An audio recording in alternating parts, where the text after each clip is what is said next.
আমি আঁকা পাকা পথ ধরে হেঁটে যাচ্ছি।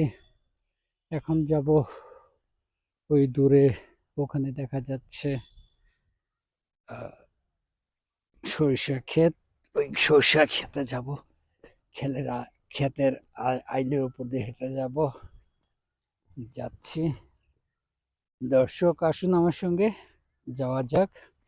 তুমি আর এই ক্ষেতের আলের উপর দিয়ে পেক কাদা, এখানে আছে ও ক্ষেত, ধান ক্ষেত, অনেক সুন্দর রোপণ করেছে এখানে ধান ক্ষেত।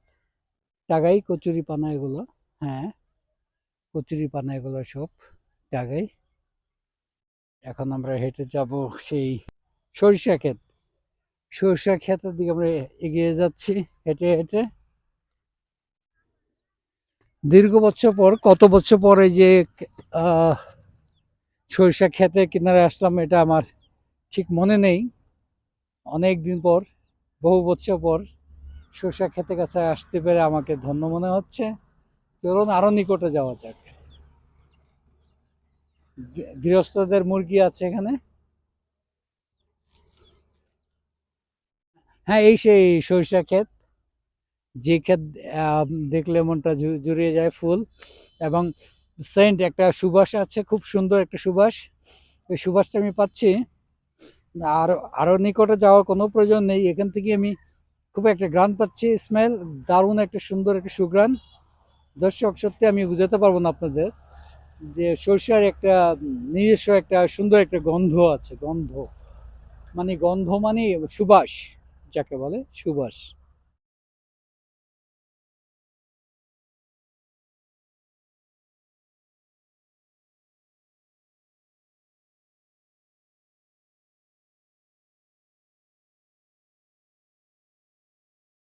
অপূর্ব এই দৃশ্য, সত্যি সত্যি অতুলনীয়।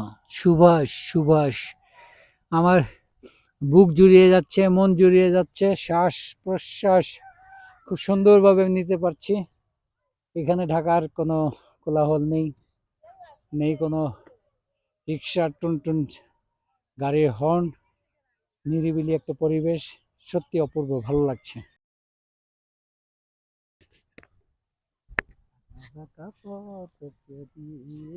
সর্ষের তেল খুলে খুলে তারপরে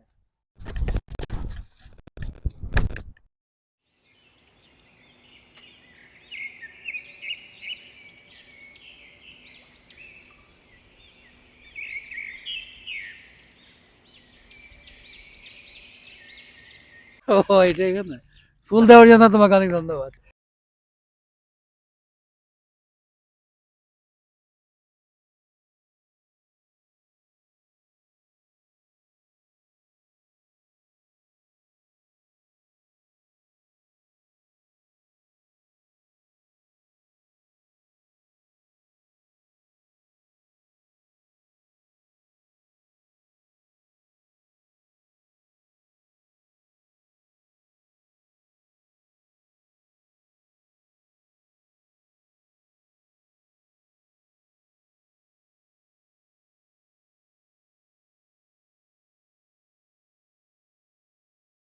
মুরগি উঠাইবেন, ওই যে তার পোনা উঠাইতেছে।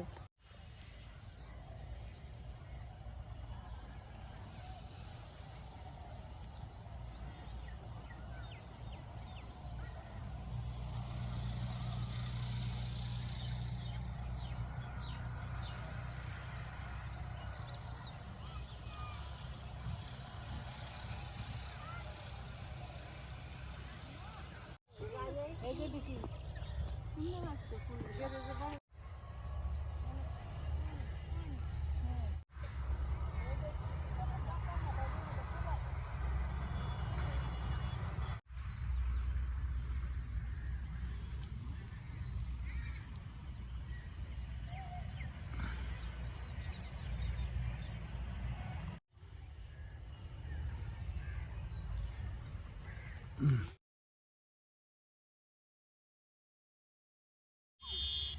ওই যে সরকার উমরে বুঝতে খেতে নাম ছিল।